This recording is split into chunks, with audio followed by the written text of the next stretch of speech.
আমার নাম নমিতা ঘোষ। আমি মিনাপুর A2 সাইডে জয়েন করেছি। আমি আমার কোয়ালিফিকেশান ফিজিওলজিতে আমি MSc করেছি। তারপর আমি পোস্ট গ্র্যাজুয়েশন ডিপ্লোমা করেছি পাবলিক হেলথের ওপর। আর এখন আমি কেস লেকচারার ছিলাম VIH অ্যান্ড DPMI মেদিনীপুরে।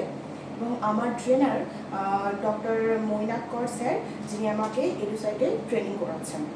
এবং আমি আজকে যে টপিকটা পড়াচ্ছি সেটা হচ্ছে রেসপিরেটরি সিস্টেম।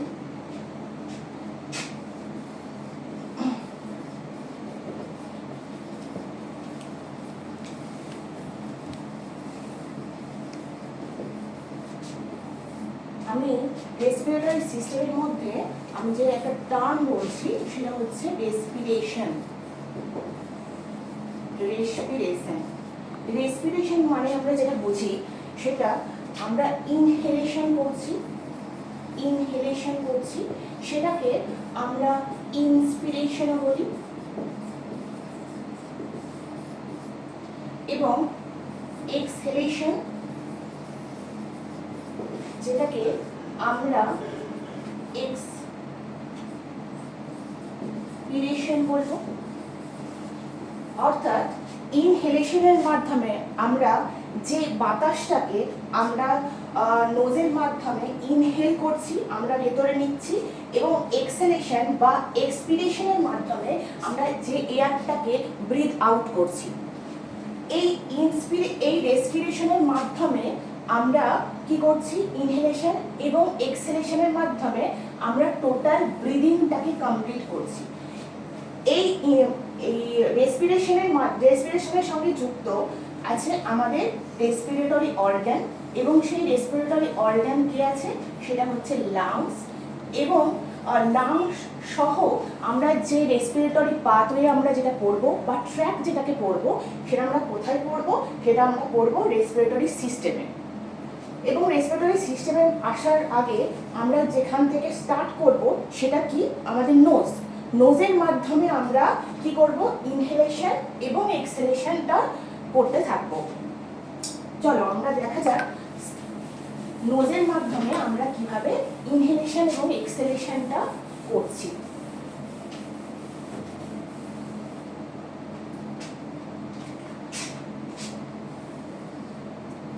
যদি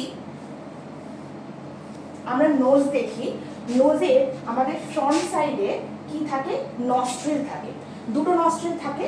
তো বেসিক্যালি আমরা কি করব, মাঝামাঝি একটা সেপ্টাম দিয়ে ডিভাইড করা থাকে, মিডলে একটা সেপ্টাম দিয়ে ডিভাইড করা থাকে, এবং আমরা এয়ারটা নিচ্ছি, সেটাকে আমরা বলবো ইনহেলেশন।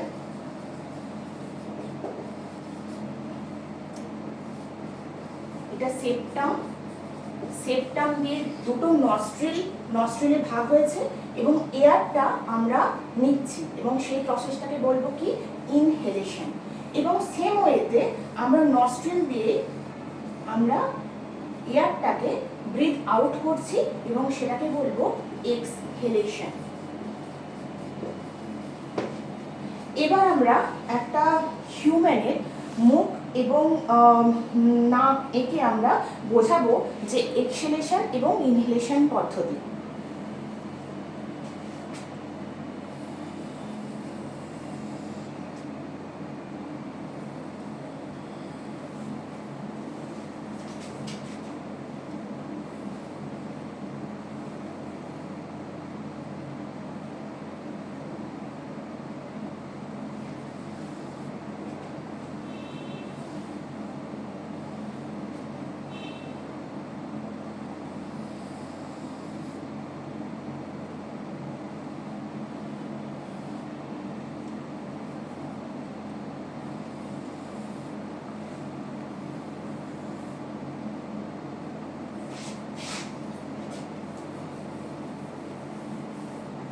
তো আমরা নস্ট্রিল থেকে, আমাদের এখানে যে নস্ট্রিল থাকে, এই দুটো নস্ট্রিলের মাধ্যমে এয়ারটা ঢুকছে, এবং এই যে জায়গাটাতে প্রবেশ করছে সেটাকে আমরা কি বলবো, ন্যাজাল ক্যাভিটি। কি বলবো, ন্যাজাল ক্যাভিটি। এবং আমরা এটাকে কি বলবো, এটা হচ্ছে মাউথ ক্যাভিটি বা ওরাল ক্যাভিটি। ন্যাজাল ক্যাভিটি এবং ওরাল ক্যাভিটি যে জায়গাতে মিলিত হয়েছে তাকে আমরা কি বলবো? ফ্যারিংস।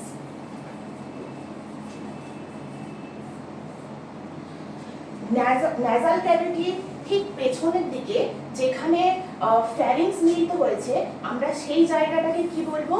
আমরা ন্যাজোফ্যারিংস বলবো। ন্যাজোফ্যারিংস। ন্যাজোফ্যারিংস একটা ফ্যারিংসের পার্ট যেটা ন্যাজাল ক্যাভিটির সঙ্গে যুক্ত আছে।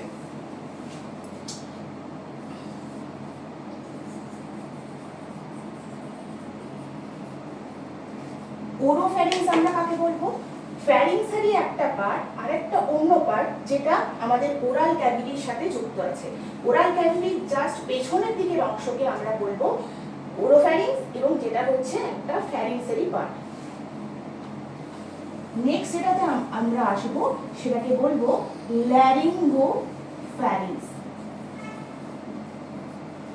ল্যারিঙ্গোফ্যারিংস। ল্যারিঙ্গোফ্যারিংসও আমাদের ফ্যারিংসেরই আরেকটা পার্ট এবং যেটা কানেক্টেড টু ল্যারিংস, যেটা ফ্যারিংসেরই পরবর্তী অংশ। ওরোফ্যারিংস এবং ল্যারিঙ্গোফ্যারিংস এই দুটো জায়গা দিয়ে আমাদের ফুডও পাস হয় এবং এয়ারও পাস হয়। এইটা আমাদের একটা, এই দুটো পোর্শন আমাদের কমন জোন, যেটা আমাদের ডাইজেস্টিভ সিস্টেমেও আমরা পড়বো, আবার আমরা রেসপিরেটরি সিস্টেমেও আমরা পড়বো। এটা একটা কমন রাস্তা।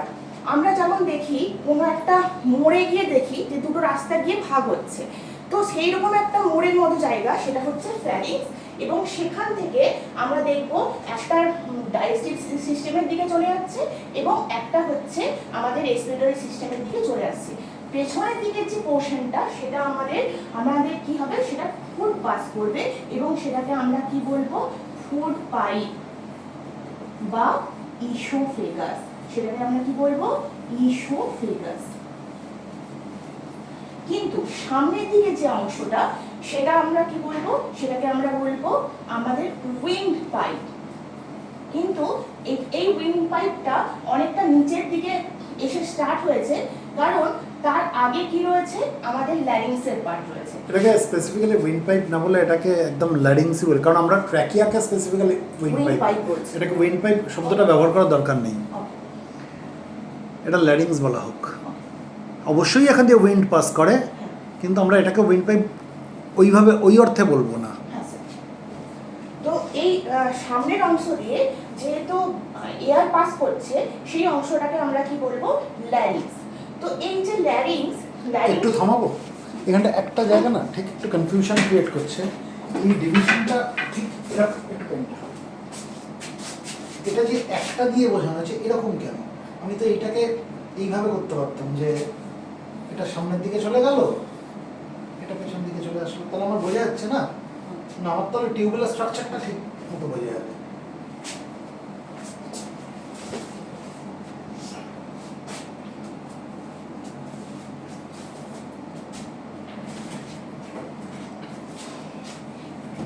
ল্যারিংসের মধ্য দিয়ে এয়ার পাস যাতে সহজে হতে পারে এবং আমাদের খাবার সময় যাতে করে ফুড কোনোভাবে পাস করতে পারে, ইজিলি যাতে করে পাস করতে পারে ইসোফেগাস দিয়ে, তাই জন্য ল্যারিংসের একদম জাস্ট ওপেনিং পোর্শন যেটা, সেখানে একটি কার্টিলেজ থাকে এবং যেটা লিফের মতো কার্টিলেজ, যেটা ফ্ল্যাপ বা কাভারিং এর মতো কাজ করে। এবং সেটা কি করে? যখন আমরা কোনোভাবে কোনো কিছু গিলে খাওয়ার চেষ্টা করি তখন কি হয়? এই এপিগ্লটিসটা যেটা একটা কার্টিলেজ, এই কার্টিলেজটা কি করতে থাকে? আমাদের এই ল্যারিংসের যে ওপেনিং পোর্শনটা সেটাকে বন্ধ করে দেয়, যার ফলে আমাদের খাবারটা ল্যারিংসের মধ্যে দিয়ে না এসে সেটা ইসোফেগাস দিয়ে আমাদের ডাইজেস্টিভ সিস্টেমের মধ্যে গিয়ে ঢোকে। এই এপিগ্লটিসটা যে জায়গাটাকে বন্ধ করছে সেই জায়গাটাকে বলা হয় গ্লটিস। এটাকে কি বলা হয়? গ্লটিস। এই গ্লটিসের উপরের যে অংশ সেটাকে বলা হয় সুপ্রাগ্লটিস, আর যে লোয়ার অংশটাকে বলা হয় সাবগ্লটিস। সাবগ্লটিস। আর এই গ্লটিস অংশে কি থাকে? ভোকাল কর্ড থাকে। ভোকাল কর্ড থাকে। এবার আমরা যখন খাবার গলাধঃকরণ করি তখন অনেক সময় আমাদের বিষম লাগে। এখানটা আমার একটা জিনিস প্রশ্ন আছে, এই যে এপিগ্লটিসটা তুমি বললে যে গ্লটিসে থাকে, তাই কি? ল্যারিংসের একটা পার্ট, ল্যারিংসের পার্ট হচ্ছে গ্লটিস। গ্লটিস হচ্ছে ওপেনিং। এপিগ্লটিসটা কোথায় থাকে? গ্লটিস হচ্ছে একটা ওপেনিং পোরশন, ল্যারিংসের ওপেনিং পোরশন। এই যে ল্যারিংসের তিনটে রিজিয়ন, ঠিক আছে? উপর দিকের একটা রিজিয়ন, মাঝের একটা রিজিয়ন, নিচের একটা রিজিয়ন। উপরের রিজিয়নটাকে বলা হয় সুপ্রাগ্লটিস, ঠিক আছে? মাঝের রিজিয়নটাকে বলা হয় গ্লটিস, আর একদম নিচের রিজিয়নটাকে বলা হয় সাবগ্লটিস, ঠিক আছে? তাহলে এপিগ্লটিসটা কোন জায়গা, কার ঢোকার মুখটা কার? সুপ্রাগ্লটিস। গ্লটিস হবে না। গ্লটিসে কি থাকে? ভোকাল কর্ড থাকে, তাই তো? তার মানে উপরের যেটা, এটা যদি আমি নিচেরটাকে একতলা বলি, এটাকে দুতলা বলি, এটাকে তিনতলা বলি, তিনতলার যে ছাদের যে দরজা সেটা হচ্ছে এপিগ্লটিস, ঠিক আছে? দোতলায় কে বসে রয়েছে? Vocal cord. দোতলাটাকে গ্লটিস বলা হয়, মানে কে বসে রয়েছে? ভোকাল কর্ড, ঠিক আছে?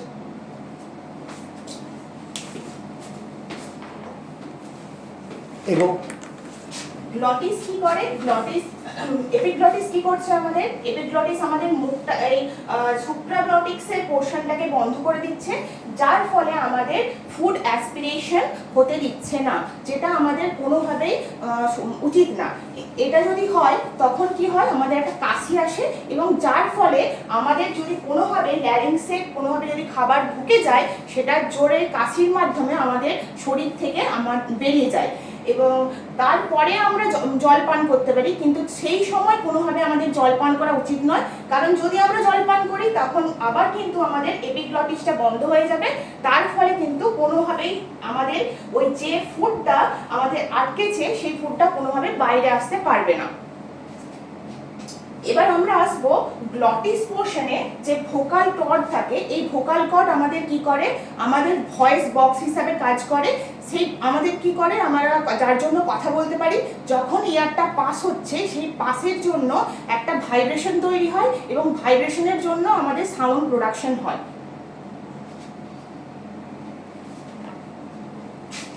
এই জন্য অনেক সময় আমরা যখন কথা বলি তখন কি হতে থাকে? তখন আমাদের এই এপিগ্লটিসটা খোলা থাকে, এবং আমরা ছোটবেলায় শুনতাম যে খাবার সময় কথা না বলতে। তখন কি হয়? যদি আমরা খাবার সময় কথা বলতে থাকি তখন কি হতে থাকবে? আমাদের এপিগ্লটিসটা ওপেনিং থাকবে, এবং আমাদের ফুডটা ইসোফেগাস দিয়ে বা ফুড পাইপ দিয়ে না গিয়ে অনেক সময় ল্যারিংস দিয়ে প্রবেশ করতে পারে। মানে ফুডের কোনো পার্টিকেল ঢুকে আসতে পারে রেসপিরেটরি ট্র্যাক্টের দিকে।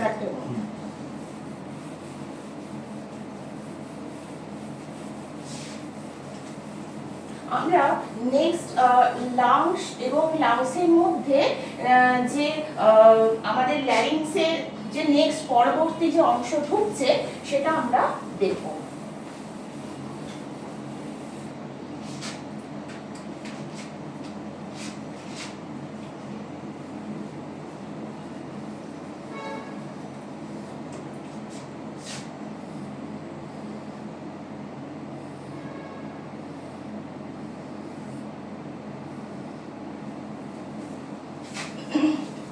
ল্যারিংসের যে পরবর্তী অংশ, যেটাকে আমরা উইন্ড পাইপ বলতে পারি, সেই উইন্ড পাইপটা আমাদের স্টার্ট হয়েছে ল্যারিংসের পরবর্তী অংশ থেকে, এবং যেটা লম্বায় 9 to 11 সেন্টিমিটার পর্যন্ত লং হয়, এবং এখানে বেশ কিছু হাইলিন কার্টিলেজের কিছু রিং দেখতে পাওয়া যায়। সেটা প্রায় 16 to 20 কার্টিলেজিনিয়াস রিং আমরা দেখতে পাবো।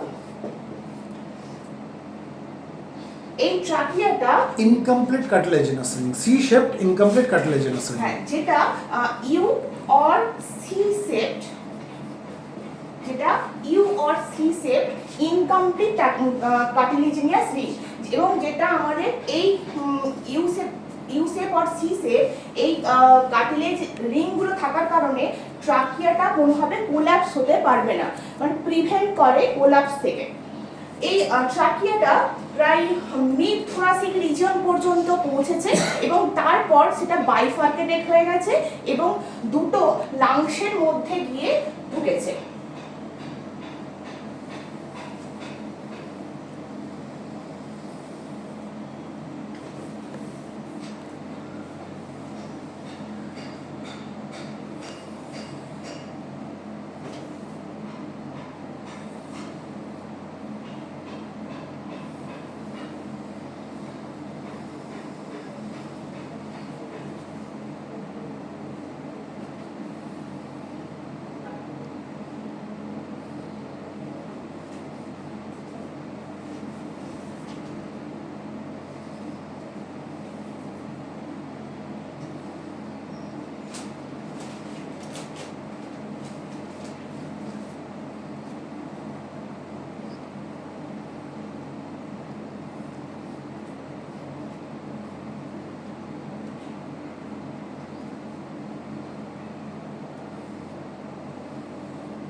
তো আমরা দেখব যে ট্রাকিয়াটা প্রথমবার বাইফার্কেট হয়ে গিয়ে সেটা প্রাইমারি ব্রঙ্কাস তৈরি করেছে এবং প্রাইমারি ব্রঙ্কাসটা আরো বাইফার্কেটেড হয়ে গিয়ে সেটা সেকেন্ডারি ব্রঙ্কাস তৈরি করেছে। সেকেন্ডারি ব্রঙ্কাস তৈরি করেছে। সিমিলারলি রাইট সাইডেও কিন্তু আমরা দেখতে পাবো। তো আমি এখানে দেখাচ্ছি যে প্রাইমারি ব্রঙ্কাসটা বাইফার্কেটেড হয়ে গিয়ে সেটা দুটো ভাগ হয়েছে, অর্থাৎ সেকেন্ডারি ব্রঙ্কাস দুটো তৈরি হয়েছে। কারণ আমরা পরবর্তী ক্ষেত্রে দেখতে পাবো যে লেফট সাইডের যে লাংসটা লেফট সাইডের যে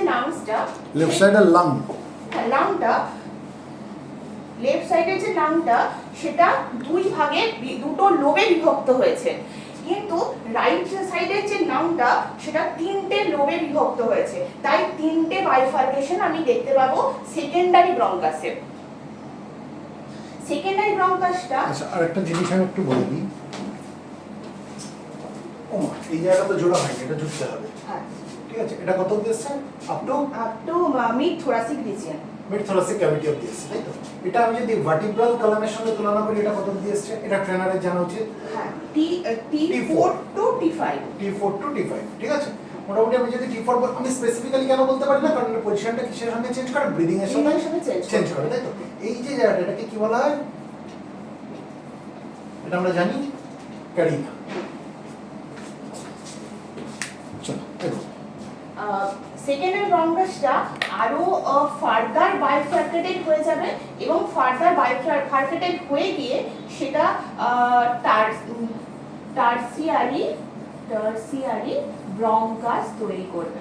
টারসিয়ারি ব্রঙ্কাস তৈরি করবে। তো আমরা এই যে ট্রাকিয়াল রিংগুলো যে দেখতে পাবো, সেই ট্রাকিয়াল রিংগুলো আমরা টারসিয়ারি ব্রঙ্কাস পর্যন্ত দেখতে পাবো। এবং আমাদের যে আমি একটু আগেই বললাম যে হায়ালিন কার্টিলেজ আমরা দেখতে পাবো এক্ষেত্রে। তো হায়ালিন কার্টিলেজটা আমরা ব্রঙ্কাস পর্যন্ত কিন্তু দেখতে পাবো, কারণ এই টারসিয়ারি ব্রঙ্কাসটা এরপর ব্রঙ্কিউলস তৈরি করবে, কিন্তু সেক্ষেত্রে আমরা তখন আর এই হায়ালিন কার্টিলেজের আবরণীটা দেখতে পাবো না। তারপর আমরা আস্তে আস্তে স্মুথ মাসেলকে আমরা লক্ষ্য করব।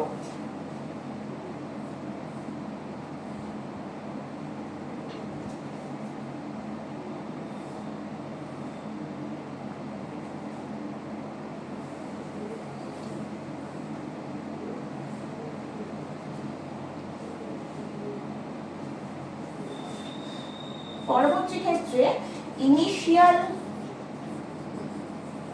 ব্রঙ্কিউল, সেগুলো আরো ফার্দার বাইফার্কেশন হয়ে গিয়ে সেগুলো টার্মিনাল, মানে ইনিশিয়াল ব্রঙ্কিউলস যেগুলো রয়েছে সেগুলো আরো বাইফার্কেট করলো, সেগুলো আরো বাইফার্কেট করলো, মানে আরো ফাইন ব্রাঞ্চ, হ্যাঁ একদম শেষের পোরশনে গিয়ে টার্মিনাল ব্রঙ্কিউল তৈরি করলো। টার্মিনাল ব্রঙ্কিউলের পর তারপর আমরা যেগুলো দেখব সেগুলো আরো ফার্দার বাইফার্কেশন হয়ে গিয়ে সেগুলো রেসপিরেটরি bronchiole, and then আমরা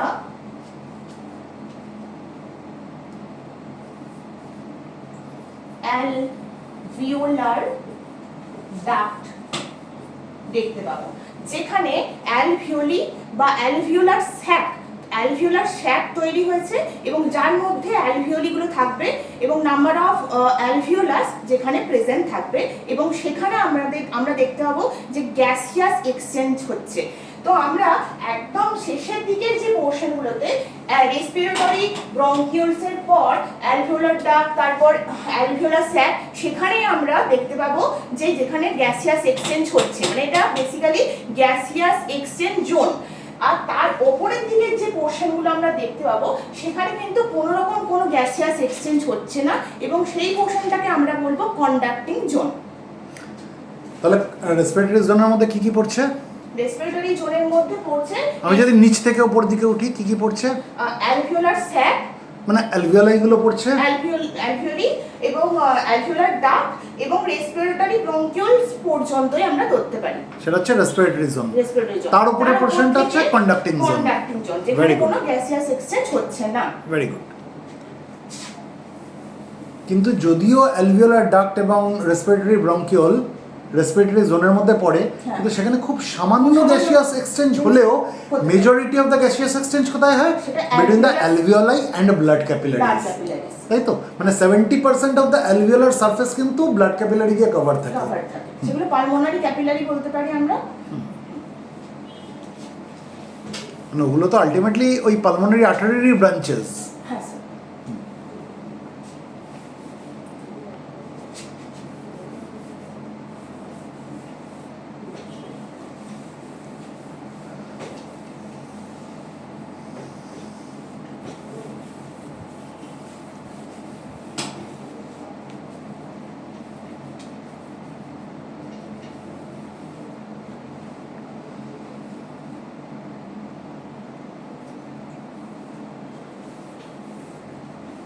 আমরা দুটো লাংসকে যখন দেখব, তো তখন আমরা দেখব সেই লাংসগুলো আবার কয়েকটি লোবে বিভক্ত হয়েছে। তো এই যে লোবে বিভক্ত হয়েছে সেগুলো কেন বিভক্ত হয়েছে বা কটা বিভক্ত হয়েছে সেটা আমরা দেখব। তো আমরা দেখে নিই যে লাংসের বাইরের দিকে যে আবরণীটা থাকে সেই আবরণীটাকে কি বলে এবং তার মধ্যে কি থাকে। তো আমাদের লাংসের বাইরের দিকে যে আবরণীটা থাকে বা কভারিংটা থাকে সেটাকে কি বলা হয়? সেটাকে বলা হয় প্লুরা। এবং এই প্লুরা সেটা হচ্ছে দুটো মেমব্রেন, ডাবল মেমব্রেন দিয়ে তৈরি। এই ডাবল মেমব্রেনের মধ্যে যেটা বাইরের দিকে থাকে সেটাকে আমরা কি বলবো? সেটাকে আমরা বলবো প্যারাইটাল প্লুরা। এটা কি? এটা কভারিং, যেটা আউটারে আমরা দেখতে পাবো।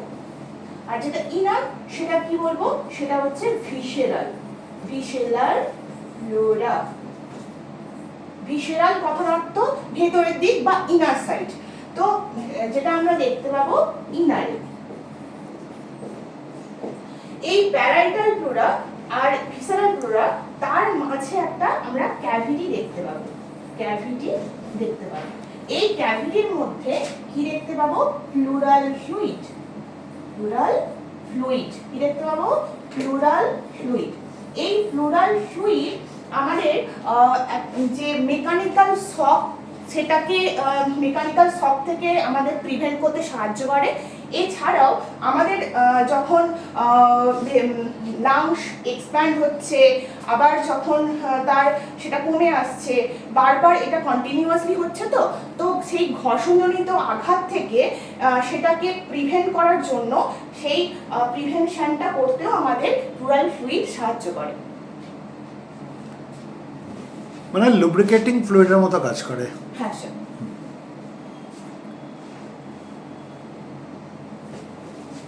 তো এবার এই ভিসেরাল প্লুরা সেটা কিছুটা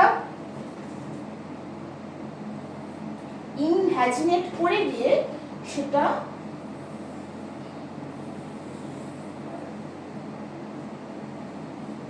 দুটো লোবে ডিভাইড করেছে। না, ওটাকে আরেকটু হেলাতে হবে। এটা মানে অবলিক তো, এটা অনেকটা ওই হরাইজন্টালের মতো লাগছে।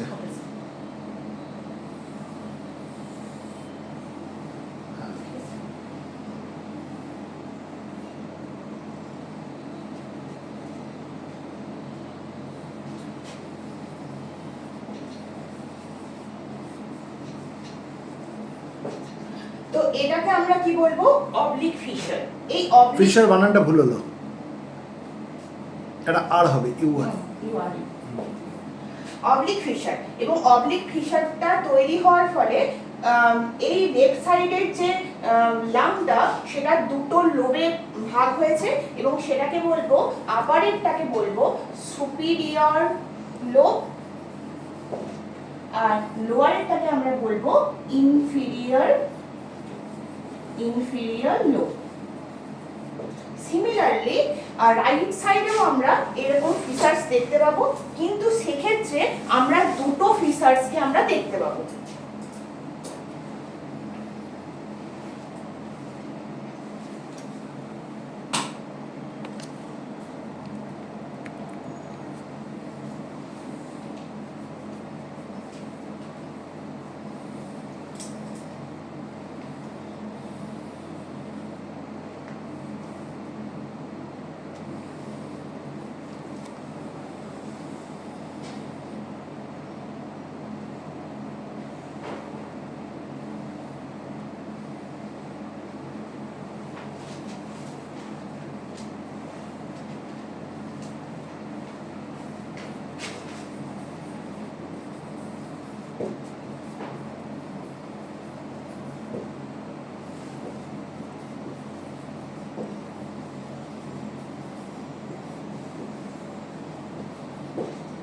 এখানে আমরা কি দেখব, যেমন আমি লেফট সাইডের যে লাংটাকে আমরা দেখেছিলাম এখানে একটাই অবলিক ফিশার রয়েছে এবং দুটো লোবে ডিভাইড হয়েছে।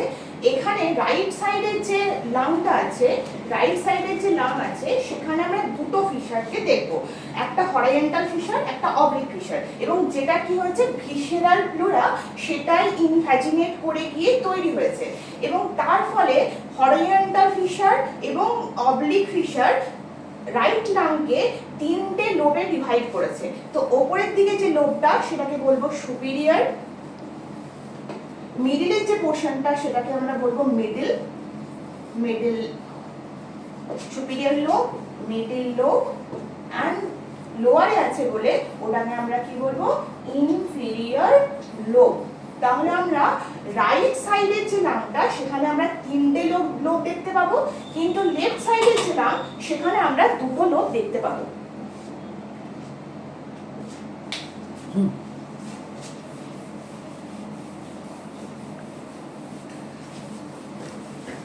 ফিশারটা না অ্যাকচুয়ালি একটু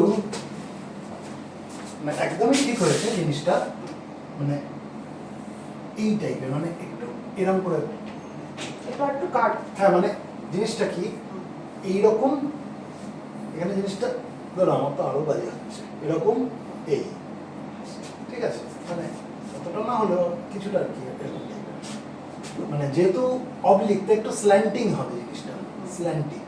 আর হরাইজন্টাল মানে তুলনামূলক ওটা আড়াআড়ি, এতটা না হলেও মানে এরকম টাইপের হয় আর কি জিনিসটা, ঠিক আছে।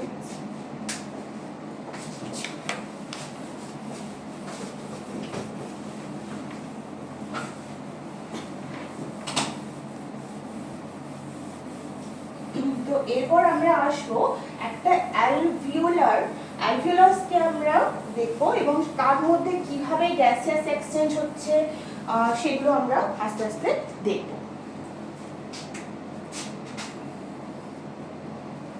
বা অ্যালভিওলির মধ্যে কি সেল রয়েছে সেই সেলগুলো নিয়ে আমরা ডিসক্রাইব করব।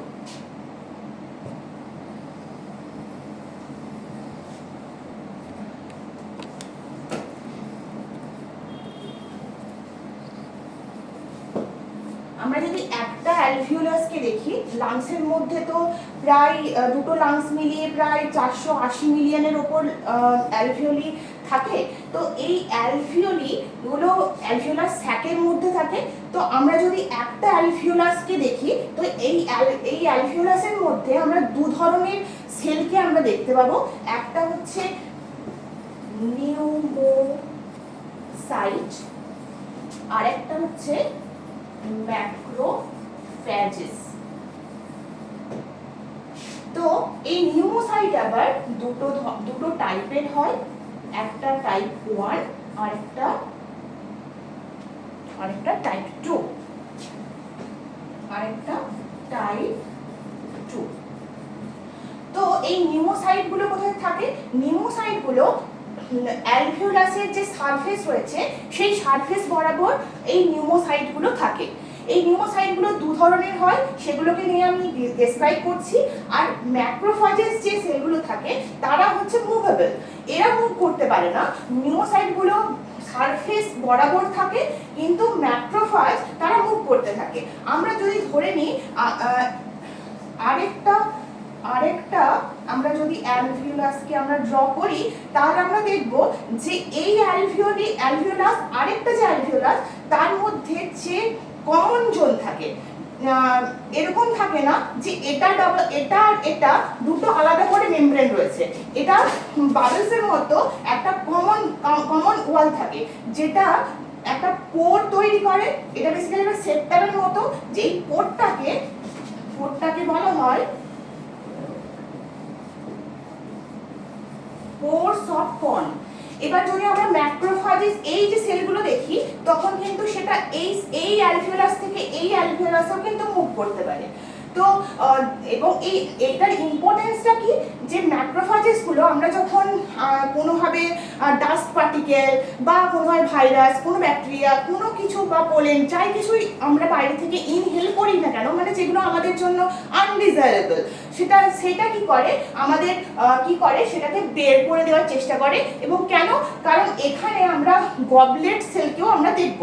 এই গবলেট কি দেখতে পাবো? আমরা গবলেট সেল দেখতে পাবো। গবলেট সেল কি করে না, গবলেটস হচ্ছে মিউসিন কন্টেনিং একটা মিউকাস সিক্রেশন করে। মিউসিন কন্টেনিং কি সিক্রেশন করে? একটা মিউকাস সিক্রেশন করে। সেই মিউসিন কন্টেনিং মিউকাসটা কি করে, যেটা আমাদের ডাস্ট পার্টিকেল বা যে কোনো ধরনের আনডিজায়ারেবল যে সাবস্টেন্সগুলো, সেগুলোকে আমাদেরকে বের করে দিতে সাহায্য করে। কি হচ্ছে তাহলে? এই গবলেট সেলগুলো মিউসিন কিছু মিউসিন কম্পোনেন্ট যুক্ত মিউকাস সিক্রেশন করে, সেটা বাইরে বের করতে সাহায্য করে, আমাদের হচ্ছে শরীর থেকে বাইরে বের করতে সাহায্য করে, কারণ যেটা আমাদের শরীরের জন্য একদমই ডিজায়ারেবল নয়। তো এখন আমরা যেটাতে আসবো সেটা হচ্ছে নিউমোসাইট গুলো কি? বেসিক্যালি সেটা হচ্ছে অ্যালভিওলাসের সারফেস সেল। এবং টাইপ 1 যে ধরনের সেলগুলো আমরা দেখতে পাই, সেগুলো কি কাজ করে? গ্যাসিয়াস এক্সচেঞ্জের সাথে রিলেটেড। তারা কি করে? Responsible for gaseous exchange. এবং টাইপ 2 যে ধরনের সেল, সেগুলো কি করে? তারা এক ধরনের পদার্থ বা সাবস্টেন্স সেটা সিক্রেশন করে। সেটা কি না, লাং সারফেক্ট্যান্ট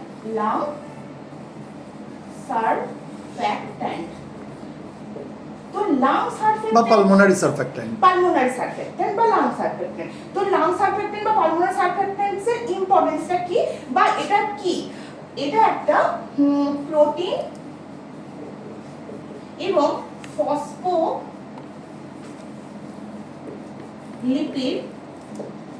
কন্টেনিং একটা সাবস্টেন্স, যেটা আমাদেরকে কি করে? আমাদের কি হয় যে লাংস অনেক সময় আমাদের ব্রিথ ইন বা ব্রিথ আউট করার ফলে এক্সপ্যান্ড করছে, আবার ছোট হচ্ছে। সেটা এই বারবার এই ছোট হওয়া বা এক্সপ্যান্ড করা, তা করতে করতে অনেক সময় তো লাংস কোল্যাপস করেও যেতে পারে। সেই কোল্যাপস হয়ে যাওয়া থেকে সেটা বাধা দেয়। এবং মিউকাস যেটা আমাদের বেরোতে থাকে, যেটা মিউসিন কন্টেনিং, আমি এটা বললাম মিউকাস, সেই মিউকাসটা তো বেসিক্যালি একটা স্টিকি সাবস্টেন্স। সেই স্টিকি সাবস্টেন্সটাকে লিকুইডিফাই করতেও সাহায্য করে। আর আর যেটা বললাম যে কোলাপস হয়ে যাওয়া থেকে রক্ষা করে, তাহলে আমরা বলতে পারি আমরা আমাদের অ্যাটিলেক্সিস এটাকে প্রিভেন্ট করে। অ্যাটিলেক্টাসিস কিন্তু ভুল হলো, ATE ATELEC TASIS। তো অ্যাটিলেক্টাসিসকে প্রিভেন্ট করে কে না, আমাদের যে লাং সারফেক্টেন্ট রয়েছে সেই লাং সারফেক্টেন্ট অ্যাটিলেক্টাসিস মানে কোল্যাপস হয়ে যাওয়াকে প্রিভেন্ট করে। মানে হয় পুরো লাংটা কোলাপস হয়ে যেতে পারে বা লাংয়ের একটা অংশ কোলাপস হয়ে যেতে পারে, এই কোলাপস হওয়াটাকে বলা হয় অ্যাটিলেক্টাসিস।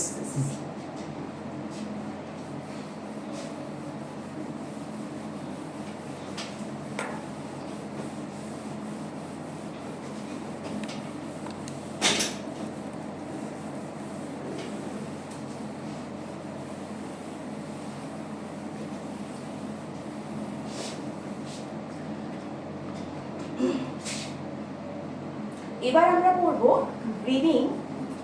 না না না, পুরোটা শেষ হলো না। আমরা দু ধরনের নেমোসাইটস লিখলাম তো, এটা টাইপ 1 নেমোসাইট, এটা টাইপ 2 নেমোসাইটস, তাই তো? এর ডিফারেন্সটা বলতে হবে। টেনশনের কিছু নেই, এগুলো কিরকম সেল, নাম্বার অফ সেলস একটু বুঝিয়ে সুন্দর করে। হ্যাঁ,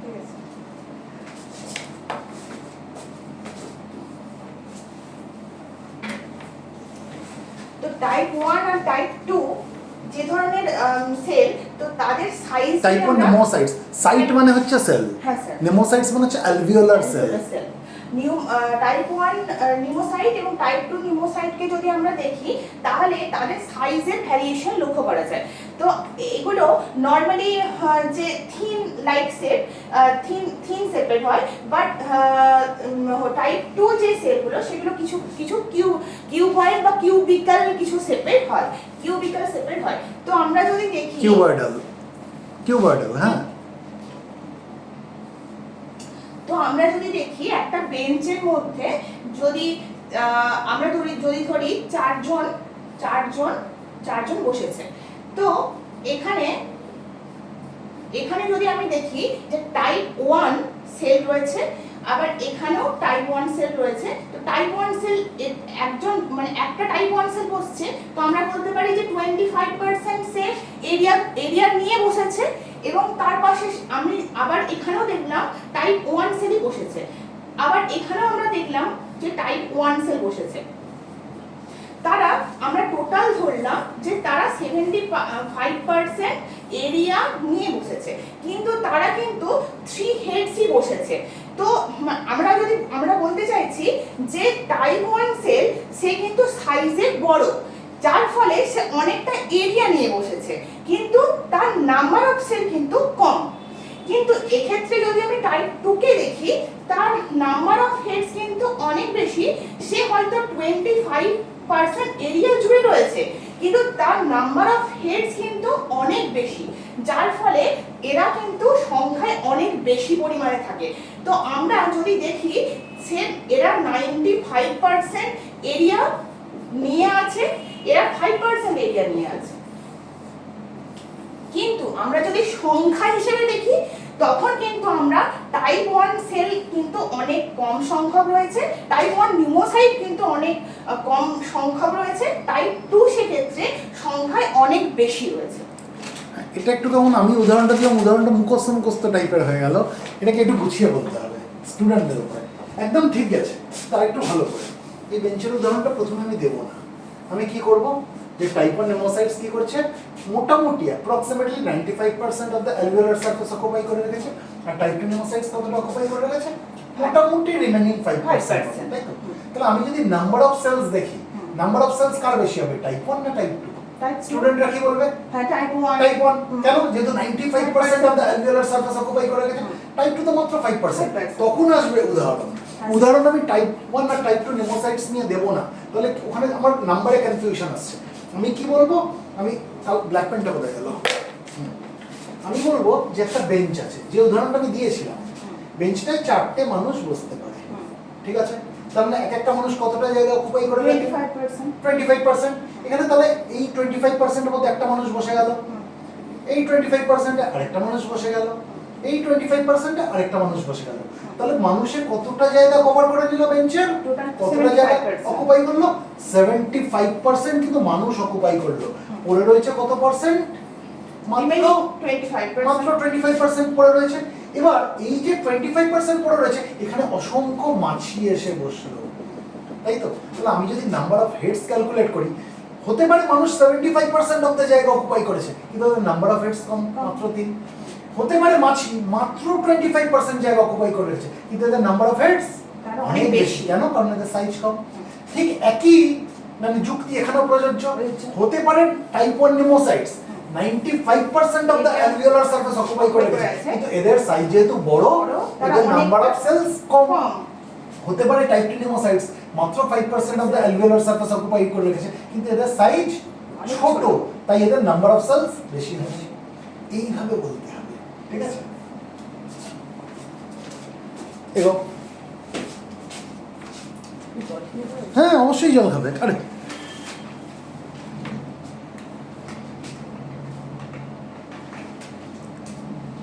স্টুডেন্ট, হ্যাঁ স্যার ওই যে ট্র্যাকিয়া C4 C5 এই পার্টিকুলার টার্মটা একটু মানে কত ওই টার্মটা আমাদের ভার্টিব্রাল কলামের আইডিয়া আছে তো, আমাদের থোরাসিক ভার্টিব্রি, ঠিক আছে? ওগুলোকে আমরা কি বলে লিখি? টি দিয়ে লিখি না? 4 নম্বর যে থোরাসিক ভার্টিব্রা রয়েছে, আমরা যদি ভার্টিব্রাল কলামের সাথে তুলনা করি, সেই অবধি ট্র্যাকিয়া এক্সটেন্ড হয়েছে। মানে ওটাকে সহজ করে বললে up to mid thoracic cavity. Actually কত অবধি এক্সটেন্ড হয়েছে? আপ টু T4, ঠিক আছে? আর আমি যদি এনসিআরটি দেখি, ওখানে লেখা রয়েছে T5। এবার প্রশ্ন হচ্ছে যে কেন T4 আর T5? হ্যাঁ, এটা তো ফিক্সড কিছু হতে পারে না, ব্রিদিং এর সাথে তো এর পজিশনটা চেঞ্জ হয়। ক্লিয়ার? মানে ভার্টিব্রার T4 T5 আমি হ্যাঁ, থোরাসিক ভার্টিব্রা মানে 4 নম্বর থোরাসিক ভার্টিব্রা অবধি এক্সটেন্ড হয়েছে, ঠিক আছে? ওটাকে সহজভাবে আমরা কি বলছি স্টুডেন্টদেরকে? কত অবধি এক্সটেন্ড হচ্ছে? Up to mid thoracic cavity. But যদি সায়েন্টিফিক্যালি তাহলে থোরাসিক ভার্টিব্রা 4 মানে 4 নম্বর থোরাসিক ভার্টিব্রা অবধি ওটা এক্সটেন্ড হয়েছে। মানে আমি তার লোকেশন যদি দেখি ভার্টিব্রাল কলামের সাথে তুলনা করে। ক্লিয়ার? তুমি এগো।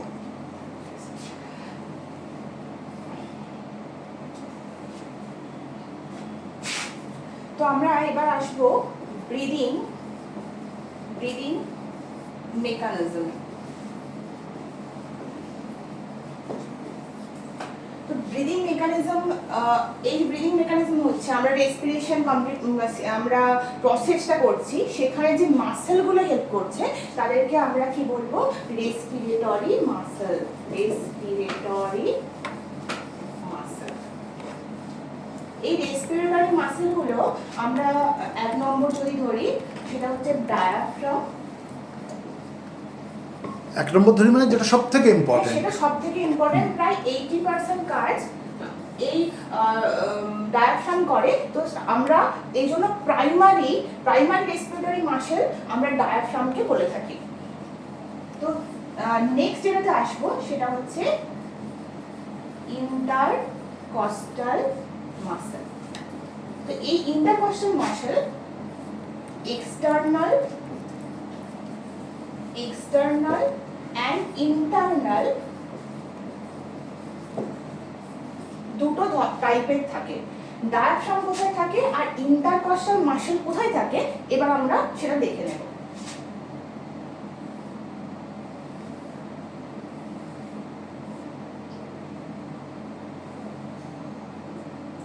আমরা উপরের দিকের অংশ যদি থোরাসিক রিজিয়ন ধরি, আর লোয়ারের যে পোর্শনটা আমরা অ্যাবডোমিনাল রিজিয়ন দেখি।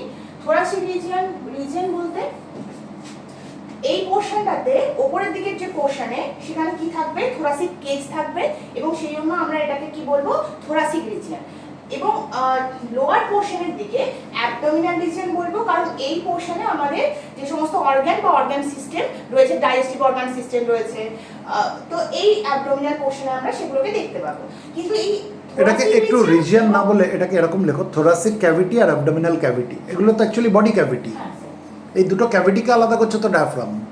থোরাসিক ক্যাভিটি অ্যাবডোমিনা হয়ে গেছে, অ্যাবডোমিনাল। Abdominal, নিচে আসলে এখানে আচ্ছা। ইয়ে হয়ে গেছে, abdominal cavity।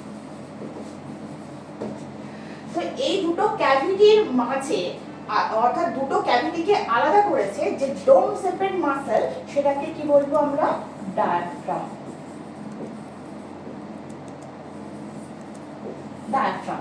এই ডোম শেপের মাসল অনেক সময় কি হয়, আমাদের যখন আমরা রেসপিরেশন করছি তখন তার শেপ কিছুটা চেঞ্জ হয়, সে কিছুটা ডাউনওয়ার্ডে মুভমেন্ট করে, আবার সে আবার আগের পজিশনে ফিরে যায়। তো ডায়াফ্রাম তো আমাদের থোরাসিক ক্যাভিটি এবং অ্যাবডোমিনাল ক্যাভিটির মাঝে রয়েছে। কিন্তু এখানে আমরা যদি দেখি যে রিব আমাদের একদম ফ্রন্ট সাইডে আমরা দেখতে পাবো যে স্টারনাম রয়েছে, এবং স্টারনাম থেকে বেশ কিছু রিবস আমরা দেখতে পাবো। সেই রিবস গুলো কতগুলো থাকে আমাদের রিবস? আমাদের 12 পেয়ারস আমাদের রিবস থাকে, যেগুলো ফ্রন্ট সাইডে স্টারনামের সঙ্গে যুক্ত থাকে এবং পেছনের দিকে আমাদের ভার্টিব্রাল কলামের সাথে যুক্ত থাকে। আবার এক্ষেত্রেও কিছু ভ্যারিয়েশন দেখতে পাওয়া যায়। প্রথমের দিক থেকে একদম প্রায় 10th রিব পর্যন্ত সবগুলো সামনের দিকে জোড়া থাকে, আর পেছনের দিকেও জোড়া থাকে ভার্টিব্রাল কলামের সাথে।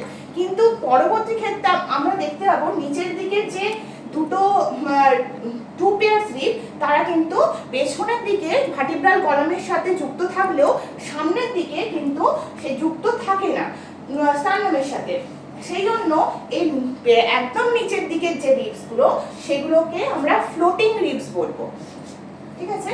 তো এই থোরাসিক কেজের যে অঞ্চলে যে রিবস গুলো থাকে, দুটো রিবসের মাঝামাঝি যে পোর্শন গুলো রয়েছে, সেই মাঝামাঝি রিজিয়ন গুলোতে আমরা এই ইন্টারকস্টাল মাসেলকে আমরা দেখতে পাবো। এই ইন্টারকস্টাল মাসেলগুলো কি করে, যখন আমরা ব্রিথ ইন করছি তখন আমাদের দেখা যায় যে থোরাসিক ক্যাভিটিটা অনেকটা বেড়ে যায়। কেন বেড়ে যায়? একটু গন্ডগোল হচ্ছে, মানে কনসেপ্টটা তুমি জানো, যখন ব্রিথ ইন করছি তখন বাড়ে না, বাড়ে বলে আমরা ব্রিথ ইন করি। হ্যাঁ স্যার। হ্যাঁ, মানে তো আমাদের কি হয় না, থোরাসিক ক্যাভিটিটা আমরা লক্ষ্য করি যে আমরা একটা টাইম কি হয়, থোরাসিক ক্যাভিটিটা বাড়ে, আবার থোরাসিক ক্যাভিটিটা নরমাল হয়। তো থোরাসিক ক্যাভিটিটা যখন বাড়ছে তখন আমরা ব্রিথ ইন করতে পারি, এবং এই থোরাসিক ক্যাভিটিটাকে বাড়াতে এরা দুজনেই সাহায্য করছে, ডায়াফ্রাম এবং ইন্টারকস্টাল মাসেল। ডায়াফ্রাম কি করছে, তখন ডায়াফ্রামে কিছুটা ডাউনওয়ার্ড মুভমেন্ট ঘটে। যখন ডাউনওয়ার্ড মুভমেন্ট ঘটে তখন কি হচ্ছে, আমাদের সুপিরিয়র এবং ইনফিরিয়র এই যে লেন্থ, এই লেন্থটা অনেকটা বেড়ে যায়। এবং ইন্টারকস্টাল মাসেল কি করে, আমাদের রিবসের যে স্ট্রাকচারটা সেটা কিছুটা উপরের দিকে এবং সাইডের দিকে বাড়াতে সাহায্য করে, যার ফলে আমাদের থোরাসিক ক্যাভিটির যে রিজিয়নটার ভলিউম অনেকটা বেড়ে যায়। কখন হয় সেটা, থোরাসিক ক্যাভিটি এখানে একটা রিজিয়নটা জিনিস একটু আমি বলে দিই, এই যে ডায়াফ্রামটা নিচের দিকে নেমে যায়, এইভাবে না বলে আমরা এরকম বলতে পারি, এটা কি, এটা হচ্ছে থোরাসিক ক্যাভিটি, এটা কি অ্যাবডোমিনাল ক্যাভিটি। একে সেপারেট কে করে রেখেছে? এটা যদি একতলা হয়, এটা যদি দোতলা হয়, এর মাঝখানে এই মাসলটা কি ডায়াফ্রাম। ডায়াফ্রামটা কেমন, এরকম ডোম শেপ, তাই তো? এবার ডায়াফ্রাম যখন কন্ট্রাক্ট করবে তখন কি হবে, তখন এর লেন্থটা এই লেন্থটা বড় না এই লেন্থটা বড়? অবশ্যই এই লেন্থটা বড়। তাহলে যখন কন্ট্রাক্ট হবে এটা কি হয়ে যাবে, এরকম ছোট হয়ে যাবে, মানে নিচের দিকে নেমে আসলো, তাই তো? তাহলে আমার এই যে থোরাসিক ক্যাভিটি যেটা, সেটা অনেক বড় হয়ে গেল, তাই তো? তার মানে ডায়াফ্রামের কন্ট্রাকশন হচ্ছে, ঠিক একইভাবে ইন্টারকস্টাল মাসলের কন্ট্রাকশন হচ্ছে। তাহলে কি হবে, আমার থোরাসিক ক্যাভিটিটা বেড়ে যাচ্ছে। তাহলে কন্ট্রাকশন রিল্যাক্সেশন দিয়ে বোঝাতে, ঠিক আছে? না না ঠিক আছে, কোনো ব্যাপার না, টেনশনের কিছু নেই।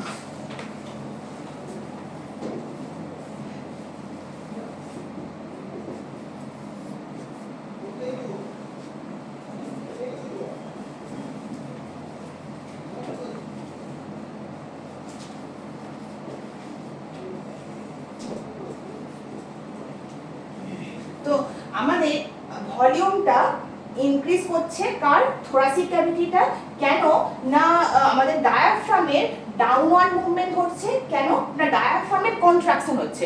তো ডায়াফ্রামের কন্ট্রাকশন হওয়ার ফলে সে ডাউনওয়ার্ড মুভমেন্ট করছে, তাহলে আমাদের সুপিরিয়র ইনফিরিয়র যে লেন্থটা বাড়ছে এবং আমাদের কি হচ্ছে ইন্টারকস্টাল মাসেল, সেই ইন্টারকস্টাল মাসেলেরও কন্ট্রাকশন হচ্ছে, তার ফলে আমাদের সাইডের এবং আপওয়ার্ড এবং পেছনের দিকে মানে আমাদের ভেন্ট্রাল এবং পস্টেরিয়র যে আমাদের সেই লেন্থটাও কিন্তু বাড়ছে এবং তার ফলে আমাদের টোটাল যে থোরাসিক ক্যাভিটির ভলিউমটা অনেক বেশি ইনক্রিজ করে। এবং আমরা জানি যে ভলিউম যতটা বেশি ইনক্রিজ করতে থাকবে ততটা আমাদের প্রেসার ডিক্রিজ করতে থাকবে।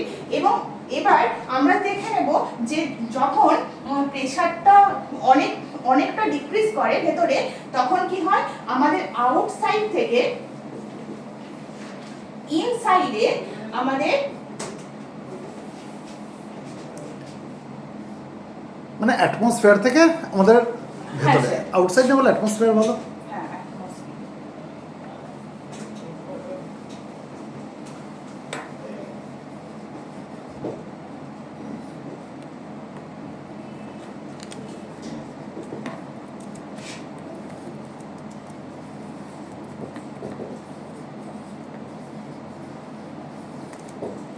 আমরা অ্যাটমসফিয়ারিক এয়ার যে ব্যারোমেট্রিক প্রেসারে থাকে তার থেকে ভেতরকার লাংসের যে প্রেসার সেটা অনেকটা কম থাকে, যার ফলে হাই প্রেসার জোন থেকে হাই প্রেসার জোনের এয়ার সেটা লো প্রেসার জোনের মধ্যে এসে ঢোকে এবং যার ফলে আমাদের কি হয় ইনহেলেশন বা ইন্সপিরেশনটা কমপ্লিট হয়।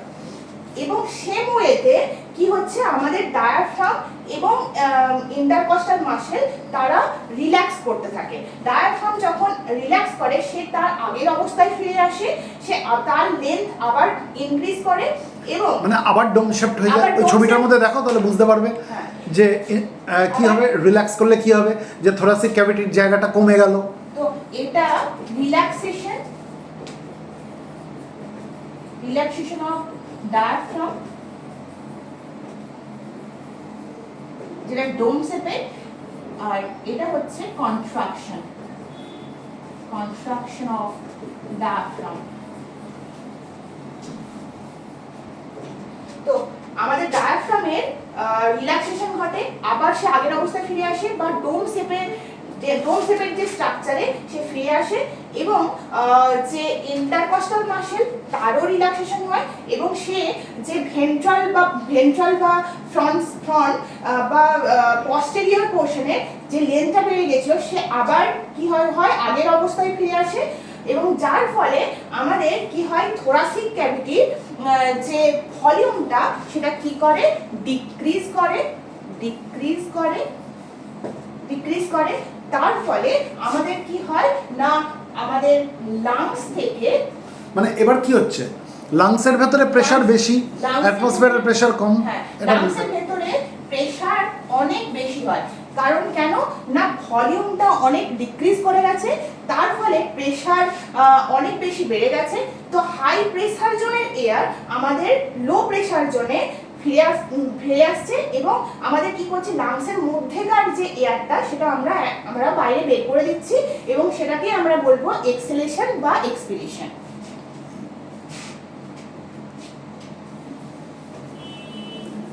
মানে প্রেসার আর ভলিউম হচ্ছে ইনভার্সলি প্রপোর্শনাল। হ্যাঁ স্যার, প্রেসার বাড়লে ভলিউম কমবে, প্রেসার কমলে ভলিউম বাড়বে। তো এক্ষেত্রে আমরা দুটো মাসেল দেখেছি, এরা প্রাইমারি রেসপিরেটরি মাসেল হিসেবে কাজ করে। এছাড়াও আরো একটা মাসেল কাজ করে যেটা হচ্ছে অ্যাবডোমিনাল মাসেল। আমরা অনেক সময় দেখি যে যখন আমরা ইনহেলেশন করছি, আমাদের যখন এই থোরাসিক ক্যাভিটির যে ভলিউম বাড়ছে তখন অনেক সময় আমাদের অ্যাবডোমিনাল ক্যাভিটির সাইজও অনেক সময় ইনক্রিজ করে।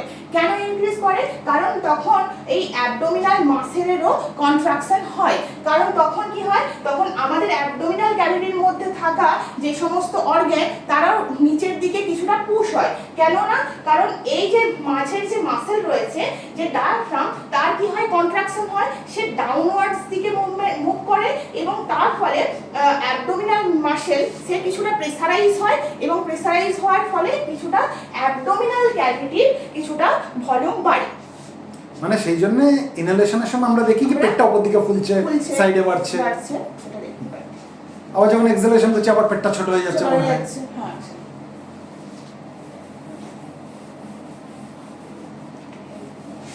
মানে রেকটাস অ্যাবডোমিনাসের কি কিছু ফোর্সফুল এক্সহেলেশনের সঙ্গে কোনো সম্পর্ক আছে? হ্যাঁ স্যার। আচ্ছা।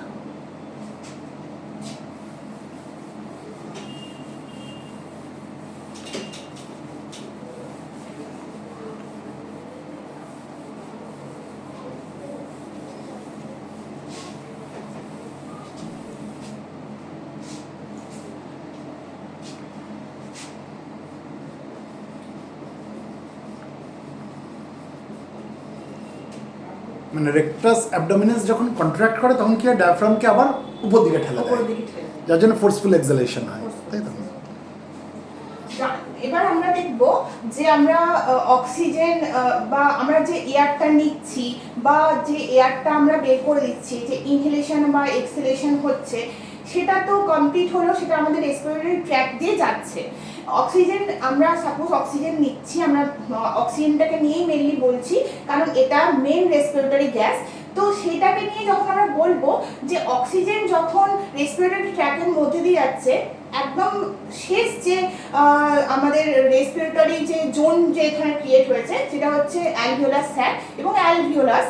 তো সেই অ্যালভিওলাসে গিয়ে সেই অক্সিজেনটা কিভাবে আমাদের রক্তে প্রবেশ করছে এবং তারপর সেই রক্তটা কিভাবে আমাদের টিস্যু লেভেলে গিয়ে পৌঁছাচ্ছে বা সেল লেভেলে গিয়ে পৌঁছাচ্ছে, সেটা আবার সেখান থেকে কিভাবে কার্বন ডাইঅক্সাইড ঘুরে আবার বেরিয়ে আসছে, কিভাবে আমরা সেটা বের করে দিচ্ছি, আমরা এখন সেই ট্রান্সপোর্টটা আমরা এখন 1 by 1 করে নেব। তো ট্রান্সপোর্টে আমরা ফার্স্ট করব যে আমাদের অক্সিজেনটা কিভাবে অ্যালভিওলাস থেকে সেটা ব্লাডে প্রবেশ করছে।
আমার মনে হয় এই ছবিটা যদি একটু আমরা এইভাবে করতাম ভালো হতো।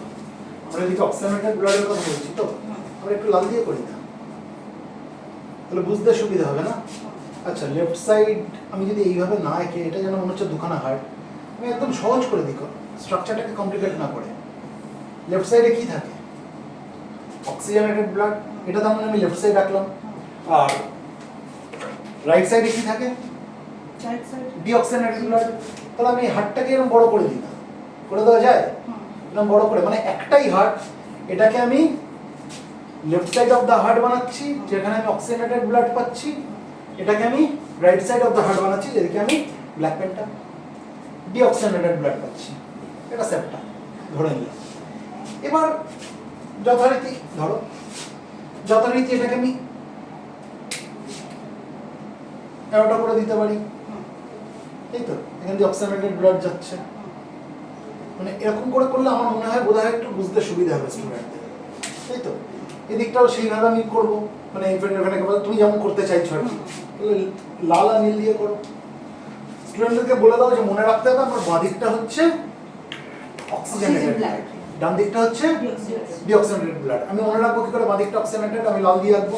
আমি কোনো পার্টির কথা বলছি না, কিন্তু লেফট ফ্রন্ট, বাম পার্টি যেটা, সেটা বাম দিক কি? লাল পার্টি, তাই তো? তাহলে বাঁ দিক আমার কি? লাল। আমি এরকম মনে রাখতে পারি। তাহলে মানে অবভিয়াসলি আমার ডান দিকটা কি হবে? নীল হবে, ডিঅক্সিজেনেটেড ব্লাড। চলো,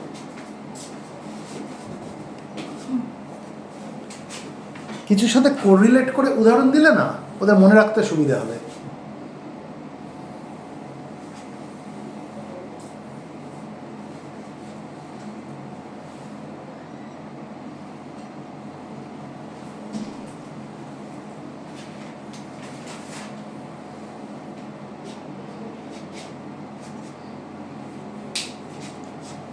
পালমোনারি ভেনটাকে ঢুকিয়ে দাও হার্টের মধ্যে, পালমোনারি ভেন। হ্যাঁ, এই তো। এবার ওদের কাছে ছবিটা ক্লিয়ার হয়ে যাবে।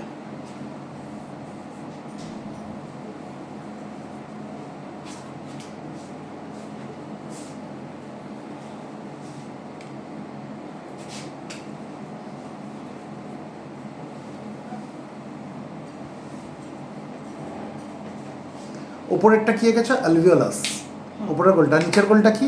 কোন একটা সেল।